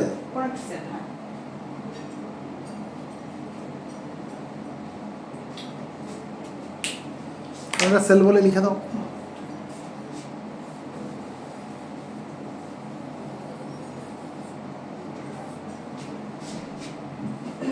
তো আমরা দেখবো যে অক্সিজেন যখন ট্রান্সপোর্ট হচ্ছে, সে অক্সিজেন আমাদের ঢুকলো আমাদের অ্যালভিওলাসের মধ্যে। সেখানে আমরা দেখতে পাবো যে আমাদের বিভিন্ন ক্যাপিলারি রয়েছে, সেই ক্যাপিলারি থেকে আমাদের ভেন বা ভেনিউলস এবং তারপর ভেনের থ্রু দিয়ে সেটা আসছে কোথায়? সেটা হচ্ছে আসছে হার্টের লেফট সাইডে, কারণ সেটা হচ্ছে অক্সিজেনেটেড ব্লাড। এবং অক্সিজেনেটেড ব্লাড আমাদের লেফট সাইড অফ দ্য হার্টে আমরা দেখতে পাবো। এবং কিসের মাধ্যমে ঢুকছে? সেটা পালমোনারি ভেনের মাধ্যমে ঢুকছে। এবং এই পালমোনারি ভেন ব্লাড দিল কোথায়? না হার্টে। এবং হার্ট সেটা পাম্প করে সেটা অ্যাওর্টার থ্রু দিয়ে এবং সেটা আলটিমেটলি আর্টারি থ্রু দিয়ে বিভিন্ন অর্গান বা অর্গান সিস্টেমে এবং আমাদের প্রতিটি সেলে পৌঁছে যাচ্ছে। এবং এই প্রতিটি সেলে আবার অক্সিজেন ডিফিউশনের মাধ্যমে প্রতিটি সেলে আমাদের অক্সিজেনকে পৌঁছে দিচ্ছে ব্লাড। এবং আমাদের কি হচ্ছে সেখানে আবার কি হচ্ছে, আমাদের প্রতিটি সেলের মধ্যে তো মেটাবলিজম হচ্ছে এবং মেটাবলিজমের ফলে আমাদের কার্বন ডাইঅক্সাইড তৈরি হচ্ছে। এবং এই কার্বন ডাইঅক্সাইডটা আবার ঠিক রিভার্স ওয়েতে কার্বন ডাইঅক্সাইডটা কি হচ্ছে, সেটা ব্লাডের থ্রু দিয়ে সেটা আসছে কোথায়? আমাদের মানে ভেন্সের মধ্যে ঢুকছে, এবার ভেন্সের থ্রু দিয়ে যাচ্ছে। হ্যাঁ, আর সেটা হচ্ছে আসছে সেটা ভেন্সের থ্রু দিয়ে এসে কোথায় ঢুকছে? না আমাদের হার্টের রাইট সাইডে। কারণ হার্টের রাইট সাইডটা আমাদের ডিঅক্সিজেনেটেড ব্লাডকে বহন করে এবং সেই ডিঅক্সিজেনেটেড ব্লাডটা সেটাকে আমাদেরকে কি করতে হবে, কার্বন ডাইঅক্সাইড যুক্ত রক্ত, কার্বন ডাইঅক্সাইডকে আমাদের বডি থেকে বের করে দিতে হবে। তার জন্য আমাদের কোথায় পাঠাতে হবে, হার্ট থেকে সেটা পাঠাতে হবে লাংসে এবং অ্যালভিওলাসে। তো হার্টের যে রাইট সাইডের যে পোর্শন, সেখানে যে পালমোনারি যে আর্টারি রয়েছে, সেই পালমোনারি আর্টারির থ্রু দিয়ে আমাদের লাংসের মধ্যে গিয়ে ঢুকছে ডিঅক্সিজেনেটেড ব্লাড, এবং ডিঅক্সিজেনেটেড ব্লাড সেই পালমোনারি আর্টারি আরও ব্রাঞ্চ আর্টারিওলস হবে এবং তারপর ক্যাপিলারি ফর্মেশন করে সেই কার্বন ডাইঅক্সাইড যুক্ত রক্ত থেকে কার্বন ডাইঅক্সাইডটাকে অ্যালভিওলির মধ্যে প্রবেশ করাবে এবং অ্যালভিওলি সেটা রিভার্স ওয়েতে সেটা কার্বন ডাইঅক্সাইডটাকে আমাদের শরীর থেকে বের করে দেবে, যেটা এক্সপিরেশনের মাধ্যমে। তো এইভাবে আমরা যে অক্সিজেনের ট্রান্সপোর্ট আমাদের একদম টিস্যু লেভেলে বা সেল লেভেলে যাচ্ছে এবং টিস্যু লেভেল বা সেল লেভেল থেকে কার্বন ডাইঅক্সাইডটা ট্রান্সপোর্ট হয়ে গিয়ে এই আমাদের শরীর থেকে বেরিয়ে আসছে, সেখানেও আমাদের একটা প্রেসার কাজ করে এবং যার ফলে অক্সিজেনটা আমাদের লাংস থেকে আমাদের ব্লাডের মধ্যে ঢোকে বা আমাদের শরীরের যে ভেন বা যে ভেনিউলসগুলো সেখান থেকে আবার বাইরে গিয়ে মানে সেটা আলটিমেটলি সেটা লাংসের মধ্যে দিয়ে সেটা আলটিমেটলি বেরিয়ে যায়। তো আমরা দেখে নেব যে কিভাবে এই প্রেসারটা চেঞ্জ হচ্ছে।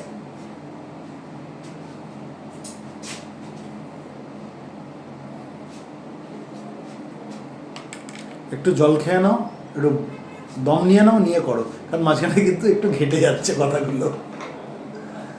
ঠিক আছে, আমাদের লাঞ্চও এসে গেছে, বোধহয় রেডি হয়ে গেছে। আর কতক্ষণ লাগবে মোটামুটি?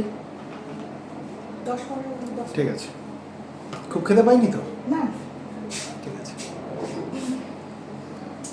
তো অক্সিজেনের ক্ষেত্রে আমরা যেটা দেখবো, অক্সিজেন ট্রান্সপোর্টের ক্ষেত্রে, তো অ্যালভিওলির মধ্যে অক্সিজেনের পার্সিয়াল প্রেসার থাকে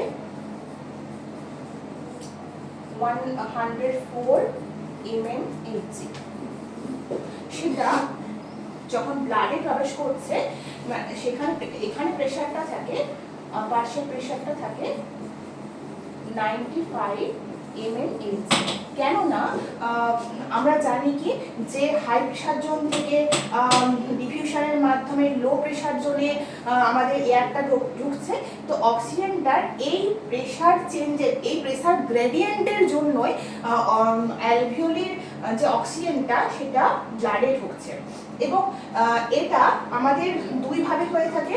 একটা আমাদের হয়ে থাকে প্লাজমা থ্রু দিয়ে, যেটা ডিফিউশনের মাধ্যমে হচ্ছে, আর বেসিক্যালি প্লাজমার মধ্যে ডিজলভ হয়ে গিয়ে সেটা ট্রান্সপোর্ট হচ্ছে। আর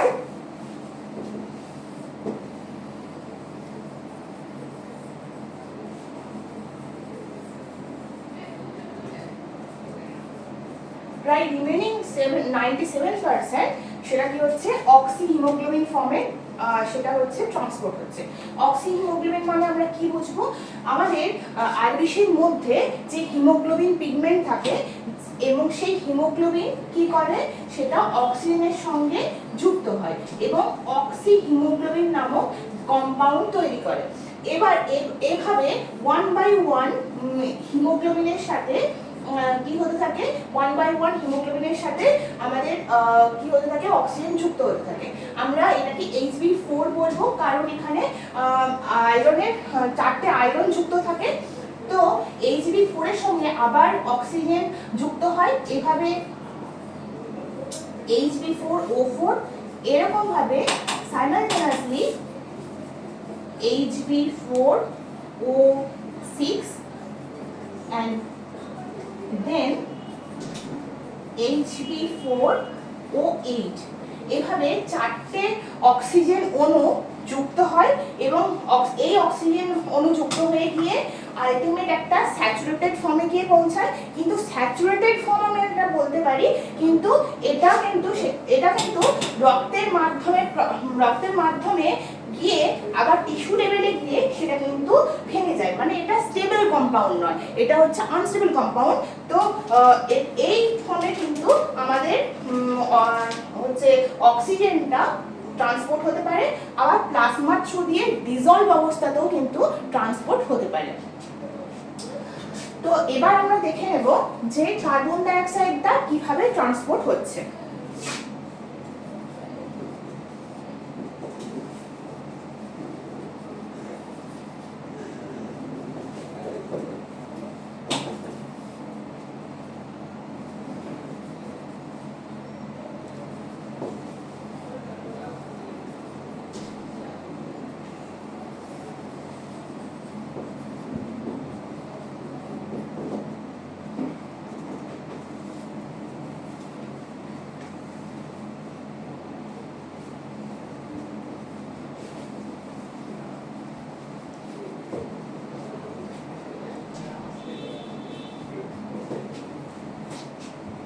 তো আমরা যদি দেখি তাহলে কার্বন ডাই অক্সাইডের ক্ষেত্রে তিনটে পদ্ধতির মাধ্যমে আমাদের কার্বন ডাই অক্সাইডটা ট্রান্সপোর্ট হয়।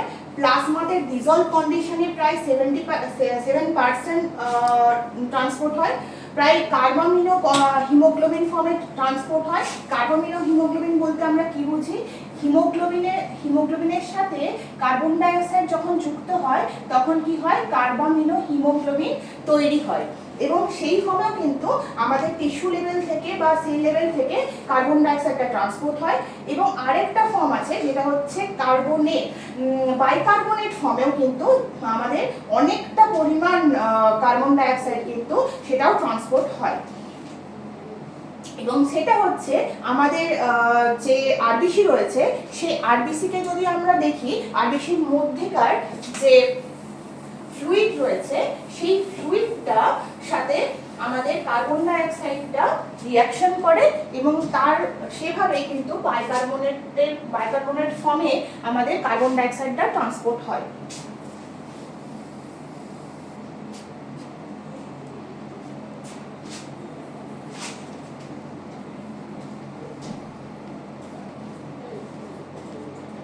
যদি আমরা আরবিসি ধরে নিই, তো কার্বন ডাই অক্সাইড যখন ভেতরে একটা আরবিসির মধ্যে ঢুকলো তখন কার্বন ডাই অক্সাইডের সাথে ওয়াটারের রিঅ্যাকশন হয় এবং H2CO3 তৈরি হয়, যেটা একটা আনস্টেবল কম্পাউন্ড, এবং সেটা কার্বনিক অ্যানহাইড্রেজ, যেটা এই আরবিসির মধ্যেই একটা এনজাইম থাকে, সে কি করে H2CO3 কে সাথে সাথে ভেঙে দেয় এবং H+ HCO3 মাইনাস তৈরি করে, এবং এই HCO3 মাইনাস সেটা HCO3 মাইনাস ফর্মে কিন্তু মানে বেসিক্যালি যেটা বাইকার্বনেট ফর্ম, সেই বাইকার্বনেট ফর্মে কিন্তু হচ্ছে আমাদের কার্বন ডাই অক্সাইডটা ট্রান্সপোর্ট হতে থাকে।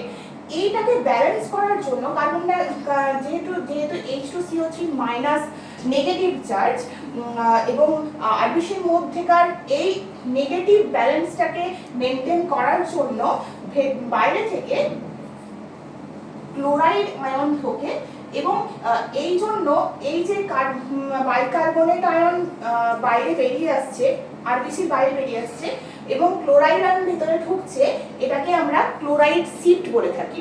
তো এটার মাধ্যমে বেশিটা বোঝানো হচ্ছে যে একটা নেগেটিভ ব্যালেন্সকে বা ইকুয়ালিটিকে মেনটেন করা হচ্ছে।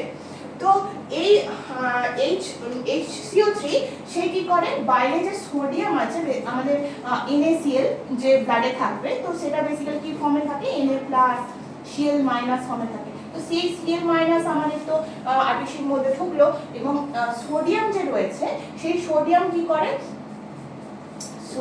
করে সেটা বাইকার্বনেট আয়নের সঙ্গে যুক্ত হয় এবং সোডিয়াম বাইকার্বনেট তৈরি করে, এবং এই সোডিয়াম বাইকার্বনেট ফর্মে কিন্তু সেটা ট্রান্সপোর্ট হতে থাকে। এবং সেটা কি হয়, সেটা হচ্ছে আমাদের সেল থেকে সেটা আসছে, এবং যখন সেল থেকে কিভাবে আসবে, যখন একটা সেলে থাকে সেখানেও কিন্তু প্রেসার ভ্যারিয়েশন দেখতে পাওয়া যায়। আমরা যদি ধরে নিই যে এখানকার প্রেসার প্রেশার মানে আমাদের একটা সেলের মধ্যে কার্বন ডাইঅক্সাইডের প্রেশার যদি আমরা দেখি যে 40 mmHg হয়, সেখান থেকে আমাদের যখন ব্লাডে আসবে তখন কিন্তু সেখান থেকে প্রেশারটা অনেকটা কম থাকে, তার ফলে সেল থেকে সেটা কিন্তু আমাদের মানে ব্লাডে যে আসছে বেরিয়ে আসছে সেখানে কিন্তু মানে ক্যাপিলারের মধ্যেকার যে PCO2 বা partial pressure of the carbon dioxide সেটা কম থাকে, তার ফলে হাই জোন থেকে লো জোনে আসে এবং সেটা আলটিমেটলি যখন হার্টের থ্রু দিয়ে সেটা এসে পৌঁছায় লাংসের মধ্যে, এবং লাংসের মধ্যেও কিন্তু সেই প্রেসার ভ্যারিয়েশনটা দেখতে পাওয়া যায়। এবং সেখানে কি হয়, সেখানে অ্যালভিওলার যে ক্যাপিলারি রয়েছে সেখানের যে প্রেসার, সেই প্রেসারের থেকে আবার অ্যালভিওলার যে কার্বন ডাইঅক্সাইডের প্রেসার কম থাকে। ক্যাপিলারির যে প্রেসার থাকে, ক্যাপিলারির প্রেসার হয়তো আমরা ধরে নিতে পারি 40 mmHg, সেই 40 mmHg থেকে অ্যালভিওলার প্রেসার আরো অনেকটা কম থাকে, এবং কম থাকে বলে কার্বন ডাইঅক্সাইডটা হাই প্রেসার জোন থেকে লো প্রেসার জোনে আসে এবং সেটা আমাদের শরীর থেকে বেরিয়ে যায়। তো আমাদের এই কার্বন ডাইঅক্সাইডটা তিনটে ফর্মের মাধ্যমে কম্পাউন্ড ফর্ম করে, যে বাইকার্বনেট ফর্ম, কম্পাউন্ড ফর্ম করে আমাদের ট্রান্সপোর্ট হচ্ছে, এবং অক্সিজেনটাও সিমিলার ওয়েতে আমি দেখালাম যে সেটাও আমাদের শরীরের মধ্যে আমাদের টিস্যু লেভেলে গিয়ে পৌঁছাচ্ছে। ওখানে এইটা ঠিক করো, যেটা বাইকার্বনেট যেটা করেছো, সোডিয়াম বাইকার্বনেট NaHCO3 টুটাকে কেন ঢোকালে মাঝখানে? আর কিছু রেসপিরেটরি ভলিউম বা ক্যাপাসিটি ওগুলো বললে হতো। বলবে না কোনটা বলে না তাহলে? মানে চয়েস ইজ ইয়োর্স, আমি তোমাকে প্ল্যাটফর্ম ছেড়ে দিয়েছি, আবার তোমাকে করতে হবে। আমরা লাঞ্চ করতে গেছি, যদি সেরকম হয় তাহলে উই ক্যান টেক ব্রেকের পরে একবার দেখো তো তুমি লাঞ্চ এসছে কিনা, একবার দেখো না। ততক্ষণ বোর্ডটা মুছুক, একটু জিজ্ঞেস করো লাঞ্চ এসছে কিনা, যদি আসে তাহলে আমরা চলে যাবো, আদারওয়াইজ তাহলে আমাদের দুটোই হবে, আমাদের দেরি আছে, এখন স্টুডেন্টরা করছে, তুমি কন্টিনিউ করতে পারো।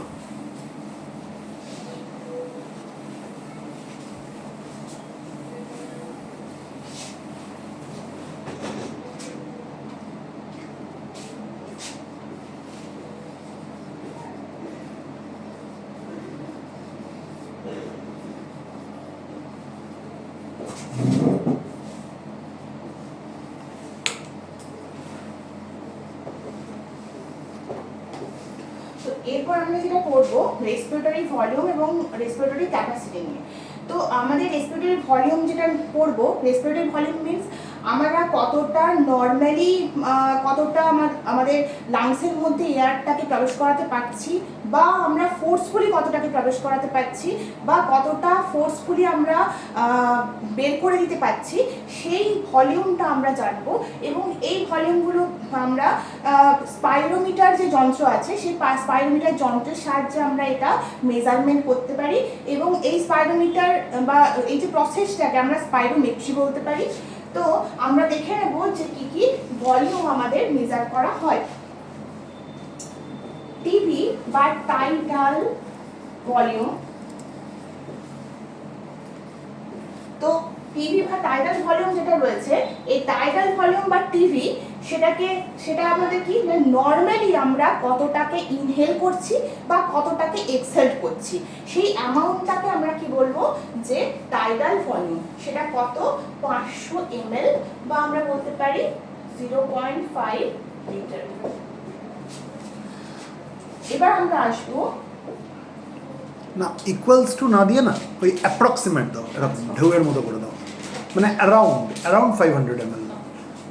না ওটা তো ইকুয়ালস টু ঠিক আছে, ওই সামনে ওই যে 500 ml যেটা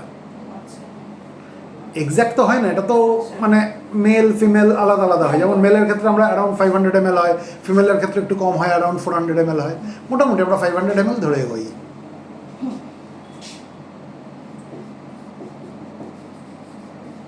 এক্সারসাইজের সময় তো এই ভলিউম আবার বেড়ে যাবে, তাই না? তো এবার আমরা আসবো ইন্সপিরেটরি রিজার্ভ ভলিউম। ইন্সপিরেটরি রিজার্ভ ভলিউম কাকে বলবো আমরা, যে নর্মালি যেটা আমরা নিচ্ছি, নর্মালি যেটা আমরা ইন্সপিরেশন করছি তারপরেও আমরা কতটা ফোর্সফুলি আমরা ইনহেলেশন করতে পারছি তার অ্যামাউন্টটাকে আমরা বলবো যে আইআরভি। প্রায় আমরা 3000 ml আমরা 3000 ml আমরা হচ্ছে এই ভলিউমটাকে দেখে নিতে পারি। নেক্সট আমরা বলবো ইআরভি।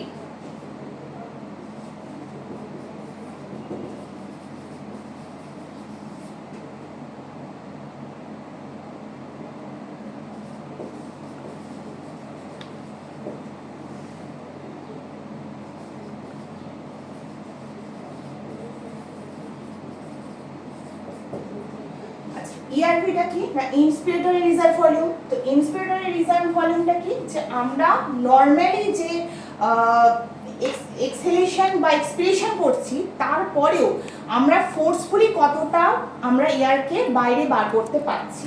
তো সেই অ্যামাউন্টটা প্রায় 1100 ml।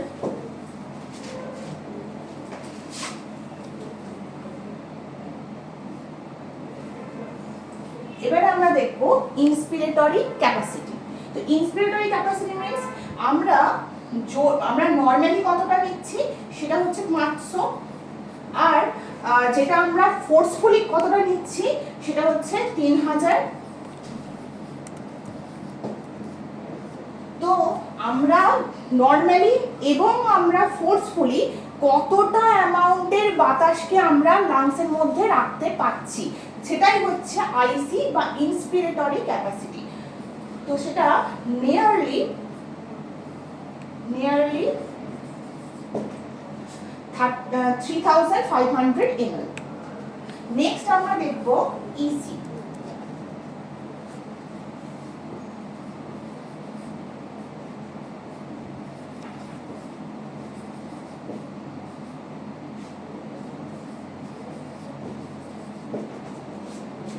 তো আমরা ইসি কিভাবে আমরা ক্যালকুলেট করতে পারি, আমরা নর্মালি যতটা ছাড়ছি, যতটা বাতাসকে এক্সপিরেশন করছি আর যতটা ফোর্সফুলি এক্সপিরেশন করতে পারছি সেই অ্যামাউন্টটাকে আমরা বলবো এক্সপিরেটরি ক্যাপাসিটি।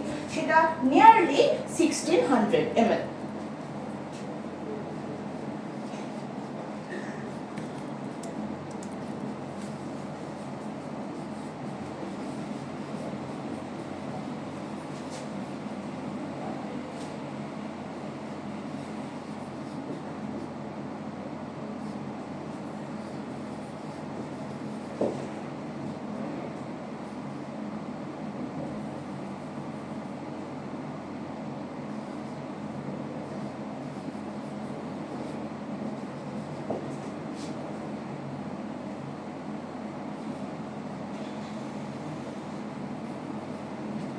তো আমরা ভাইটাল ক্যাপাসিটি কিভাবে ক্যালকুলেট করতে পারি, তো ভাইটাল ক্যাপাসিটি আমরা এভাবে ক্যালকুলেট করতে পারি যে আমরা নর্মালি যে এয়ারটাকে নিচ্ছি তারপর তো সেটাকে আমরা বের করে দেব। তো নর্মালি আমরা যেটাকে ছেড়ে দিচ্ছি এবং তার সাথে সাথে আমরা যে বাতাসটাকে জোর করে নিয়েছি, মানে নর্মালি যতটা নিয়েছি আবার যতটা আমরা ফোর্সফুলি নিয়েছি এবং যতটা আমরা এক্সপিরেশন করেছি, ফোর্সফুলি এক্সপিরেশন করেছি, তো সেই যে অ্যামাউন্টটাকে আমরা বলবো ভাইটাল ক্যাপাসিটি। তো সেটা আমরা নিয়ারলি ধরে নিতে পারি যে 4600 ml। এবার দেখব টিএলসি, টোটাল লাংস ক্যাপাসিটি। আমাদের লাংসের মধ্যে কতটা বাতাসকে, কতটা ম্যাক্সিমাম বাতাসকে আমরা রাখতে পারি।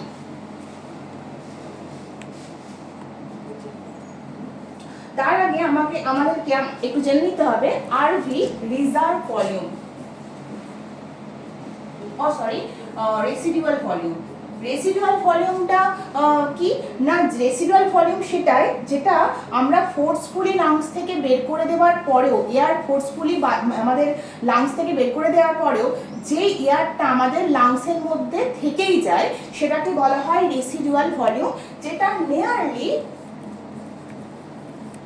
1200 ml এবং যার ফলে এইটার ইম্পর্টেন্স এটাই যে এই রেসিডুয়াল ভলিউমের জন্য যে এয়ারটা যে থাকে সেটা লাংসকে কোল্যাপস হতে দেয় না।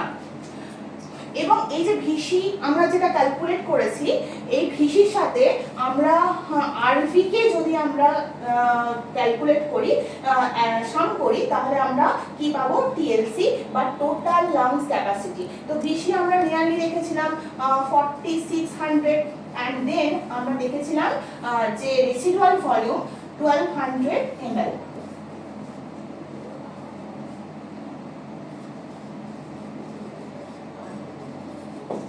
তো টোটাল লাংস ক্যাপাসিটি মানে লাংসের মধ্যে কতটা বাতাসকে আমরা, কতটা ম্যাক্সিমাম বাতাসটাকে আমরা ঢোকাতে পারবো, আমরা আমাদের লাংসের মধ্যে থাকতে পারে, সেটা হচ্ছে নিয়ারলি আমাদের 5800 ml। এই অবধি তা শেষটা ঠিক করে করো, যে এই অবধি আমার সুন্দর করে। আজকে সেশন আমাদের এইটুকুই। তো নেক্সট দিন আমরা অন্য কোনো টপিক নিয়ে আমরা আসবো। Very good, give a clap to her, very good. আরও কিন্তু ভালো পারফরমেন্স আমার নেক্সট দিন লাগবে, ঠিক আছে? আজকে যে জড়তাগুলো ছিল আশা করি পরের দিন সেটা কেটে যাবে।